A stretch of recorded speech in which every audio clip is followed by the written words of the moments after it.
বন্ধুরা আমার, প্রতারক চক্রের হাত থেকে বাঁচতে হলে আমি এখন যেসব নম্বর মুখে পড়ে শোনাবো এই সব নম্বর ব্যতীত অন্য কোনো নম্বরে আমাদের কোনো প্রোডাক্ট অর্ডার করবেন না। 01825554466, 01825554455, 01788746430, 09647450450। আসসালামু আলাইকুম রহমতুল্লাহি ওবরাকাতুহ। বিসমিল্লাহির রহমানির রহিম। আলহামদুলিল্লাহ রব্বিল আলামিন ওয়াল আকিবাতু লিল মুত্তাকিন ওয়াসসালাতু ওয়াসসালামু আলা নাবিয়্যিহি মুহাম্মাদিন ওয়া আলিহি ওয়া আসহাবিহি আজমাইন। আম্মা বাদ। সম্মানিত দিনদার ভাই বোনেরা, আজ আমি আপনাদের সামনে অত্যন্ত গুরুত্বপূর্ণ একটা ভিডিও নিয়ে হাজির হয়েছি। বন্ধুরা আমার, আপনারা সবাই জানেন এই কিছুদিন আগেও বাংলাদেশের কিছু প্রত্যন্ত অঞ্চলে বন্যা দেখা দিয়েছিল। এছাড়াও এখনো বাংলাদেশ এবং ভারতের কিছু কিছু অঞ্চল বন্যার পানিতে প্লাবিত। তো বন্ধুরা আমার, আপনারা সবাই জানেন সাপ মূলত বনে জঙ্গলে বসবাস করে, কিন্তু যখন বন্যার পানিতে সমস্ত মাঠ ঘাট জঙ্গলগুলো তলিয়ে যায় তখনই কিন্তু সাপগুলো লোকালয়ে চলে আসে। তো বন্ধুরা আমার, এই বন্যার সময় এ কারণে কিন্তু সাপের উপদ্রবটা অনেক বেড়ে যায়। এ সময় কিন্তু অনেক মানুষ মারা গিয়ে থাকে এই সাপের কামড়ে। তো বন্ধুরা আমার, এই বন্যা শুরু হওয়ার পর থেকে বাংলাদেশ ও ইন্ডিয়ার অনেক ভাই ও বোন আমাকে বারবার রিকোয়েস্ট করেছিলেন যে স্যার, এই সাপ নিয়ে একটা ভিডিও তৈরি করুন, কিভাবে আমরা সাপের কামড় থেকে বাঁচবো এবং সাপ কামড়ে দিলে কিভাবে তার বিষটা আমরা নামিয়ে ফেলবো, ইত্যাদি ইত্যাদি বিষয়ে। তো বন্ধুরা আমার, এই সম্পর্কে বলার আগে একটা বিষয় আমি আপনাদের সকলকে অত্যন্ত গুরুত্বের সাথে সতর্ক করে দিতে চাই। আপনারা অনেক সময় লক্ষ্য করবেন যে বাজার ঘাটে অনেক সময় অনেক ভণ্ড প্রতারক কবিরাজ এবং ক্যানভাসাররা রাস্তার পাশে দাঁড়িয়ে অনেক রকমের ভুয়া গাছরা বিক্রি করে থাকে এবং তারা বলে থাকে যে এই গাছটি আপনার সাথে যদি আপনি রাখেন তাহলে কখনোই সাপ আপনাকে কামড়ে দিবে না। তো বন্ধুরা আমার, আমি আপনাকে আল্লাহকে সাক্ষী রেখে একটা অনুরোধ করব, বিশ্বাস করেন এই কথাটার মতো ভুয়া ডাহা মিথ্যা কথা পৃথিবীতে আর কিছুই নাই। কেননা পৃথিবীতে এখনো পর্যন্ত এমন কোনো গাছরা আবিষ্কৃত হয়নি যে গাছ বা গাছটার কোনো অংশ বা শিকড় আপনার সাথে ধারণ করলে সাপ আপনাকে কামড়াবে না। অতএব এই বন্যার মৌসুমে যদি কোনো কবিরাজের কাছ থেকে আপনারা 100, 200, 500, 1000 টাকা দিয়ে কোনো গাছটা সংগ্রহ করে আপনার কোমরে বেঁধে থাকেন, আর যদি আপনি মনে মনে ভেবে থাকেন এই বন্যায় সমস্ত মানুষকেও যদি সাপে কামড়ে মেরে ফেলে অন্তত সাপ আমাকে কামড়াবে না, আমাকে ছোবল দিবে না, কেননা আমার সাথে আছে অমুক কবিরাজের গাছরা, তাহলে আমি বলবো আপনি অত্যন্ত ভুলের মধ্যে আছেন। আপনি এই গাছটার উপরে আদৌ যদি আপনি নির্ভর করেন তাহলে কিন্তু আপনার বিপদ অনিবার্য। তো বন্ধুরা আমার, এই বিষয়টি আমি আরেকটু খোলাসা করে বলি যাতে করে আপনারা ভালো করে বুঝতে পারেন যে এই সাপুরেরা বা ভণ্ড কবিরাজেরা তাদের এই গাছরা বিক্রি করার জন্য যেসব ফন্দি ফিকির আবিষ্কার করেছে এবং যেগুলো দেখি আমাদের মূলত বিভ্রান্ত করছে সেই বিষয়টি কি। বন্ধুরা আমার, আপনারা লক্ষ্য করবেন যে কোনো সাপুরে যখন এই সাপের কামড়ের গাছরা বিক্রি করে তখন তারা একটা বিষয় নিশ্চিত করে দেয় যে এই গাছটা তার সাপের মুখের কাছে নেয়ার সাথে সাথে সাপ মুখ ফিরিয়ে নেয়, কোনোভাবেই ওই গাছটার কাছাকাছি হতে চায় না। তো বন্ধুরা আমার, আপনারা লক্ষ্য করে দেখবেন যে ওই যে সাপুরের হাতের গাছরাটা এটা মূলত পেঁচানো থাকে একটা সিগারেটের যে সাদা অ্যালুমিনিয়ামের যে কাগজটা থাকে সেই ফয়েল কাগজটা বা ফয়েল পেপারটা দিয়ে ওই গাছরাটা পেঁচানো থাকে। তো বন্ধুরা আমার, এখানেই হচ্ছে মূল ভাওতাবাজিটা। সাপুরেরা কোনো সাপ ধরার পরে মূলত যে কাজটি করে, এই সাপটাকে অনেক দিন হাড়ির মধ্যে পুড়ে রাখে, বন্দী করে রাখে।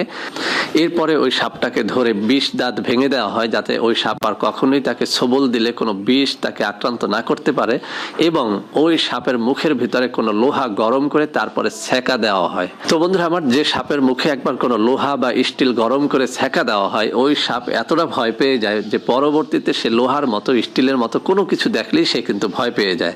এই জন্য সাপুরেরা যে ভাওতাবাজিটা করে, যে কোনো গাছটা সে বিক্রি করার আগে ওই গাছটাকে সে পেঁচিয়ে নেয় সিগারেটের যে ফয়েল পেপারটা, সাদা চকচকে পেপারটা থাকে সেই পেপারটা দিয়ে।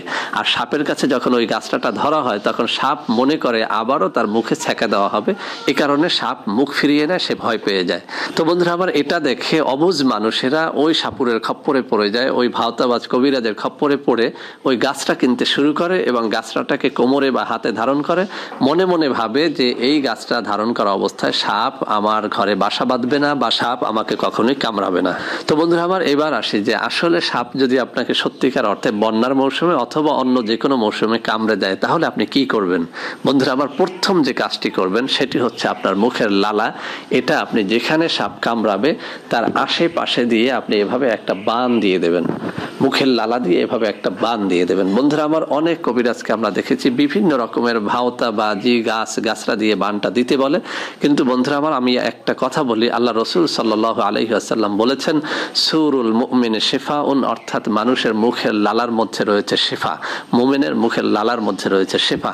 আল্লাহ রসুল সাল্লাল্লাহু আলাইহি ওয়াসাল্লাম যখন হিজরত করছিলেন, তিনি যে গুহার মধ্যে আশ্রয় নিয়েছিলেন, আপনারা সবাই জানেন, হযরত আবু বকর রাদিয়াল্লাহু তাআলা আনহুকে একটা সাপ কামড়ে দিয়েছিল।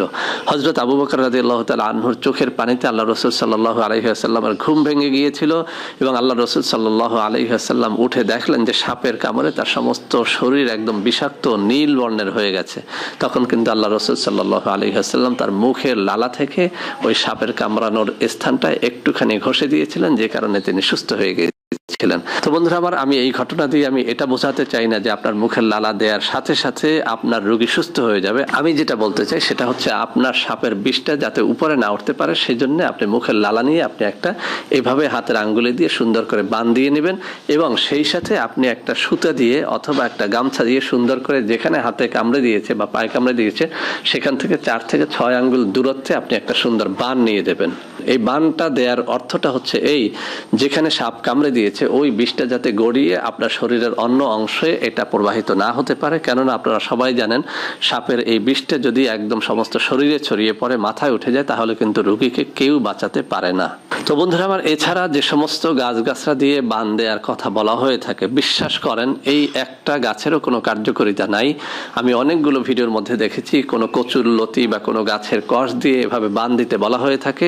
এটা কিন্তু সত্যিকার অর্থেই পরীক্ষা করে দেখা গেছে যে এই কচুর লতির বান অথবা অন্য কোনো গাছের কষের বানে আদৌ সাপের বিষ কিন্তু আটকে থাকে না, সে কিন্তু জায়গা চেঞ্জ করে অন্যত্র চলে যায়। এই সাপের বিষ দেহের অন্যত্র যাওয়া থেকে বাঁচার একটাই উপায়, সেটা হচ্ছে আপনি কোনো দড়ি বা কোনো গামছা দিয়ে সুন্দর করে বেঁধে দিবেন, যাতে করে ওই অংশটার মধ্যে রক্ত চলাচলটা বন্ধ থাকে, সাপের বিষটা যাতে ওদিকে না যেতে পারে। আর সবশেষ কথা হচ্ছে বন্ধুরা আমার, যদি আপনাকে সাপে কামড়ে দিয়েই থাকে, এই সাপে কামড়ের এখন চিকিৎসা অনেক রকমের রয়েছে, অনেক রকমের ইনজেকশন, অনেক রকমের মেডিসিন রয়েছে যা সাপের বিষটাকে পানি করে দিতে পারে, নষ্ট করে দিতে পারে। সাথে সাথে এই রোগীকে আপনি হাসপাতালে নিয়ে ভর্তি করুন, বা কোনো ভালো সাপুরে যদি থেকে থাকে, কোনো মেডিসিন যদি তার কাছে থেকে থাকে খাওয়ার যোগ্য, তাহলে সেটা আপনি অবশ্যই তাকে খাওয়ান, কিন্তু কোনো তাবিজ কবজ কিন্তু আপনার সাপের বিষ নষ্ট করতে পারে না। তো বন্ধুরা আমার, যেহেতু আপনারা আমাকে অনেক বিশ্বাস করেন, একদম স্বচ্ছভাবে সাপের কামড় থেকে বাঁচা এবং সাপে কামড়ালে আপনি কি কি করবেন সেগুলো আপনাকে বোঝানোর চেষ্টা করলাম। বিশ্বাস করা বা না করা এটি সম্পূর্ণই আপনার এখতিয়ার। তো বন্ধুরা আমার, ভিডিওটি ভালো লাগলে অবশ্যই এটি সবার মধ্যে ছড়িয়ে দেন, যাতে করে সবাই এই সাপের কামড় থেকে বাঁচতে পারে। তুমি স্বচ্ছভাবে সাপের কামড় থেকে বাঁচা এবং সাপে কামড়ালে আপনি কি কি করবেন সেগুলো আপনাকে বোঝানোর চেষ্টা করলাম। বিশ্বাস করা বা না করা এটি সম্পূর্ণই আপনার এখতিয়ার। তো বন্ধুরা আমার, ভিডিওটি ভালো লাগলে অবশ্যই এটি সবার মধ্যে ছড়িয়ে দেন, যাতে করে সবাই এই সাপের কামড় থেকে বাঁচতে পারে। বন্ধুরা আমার, আশা করি আজকের ভিডিওটি আপনাদের অনেক অনেক কাজে দেবে। ভিডিওটি ভালো লাগলে লাইক করবেন, কমেন্ট করবেন, শেয়ার করবেন, আমাদের চ্যানেলটিকে ভালোবেসে সাবস্ক্রাইব করবেন। আল্লাহ হাফেজ। আসসালামু আলাইকুম ওয়া রাহমাতুল্লাহি ওয়া বারাকাতুহু।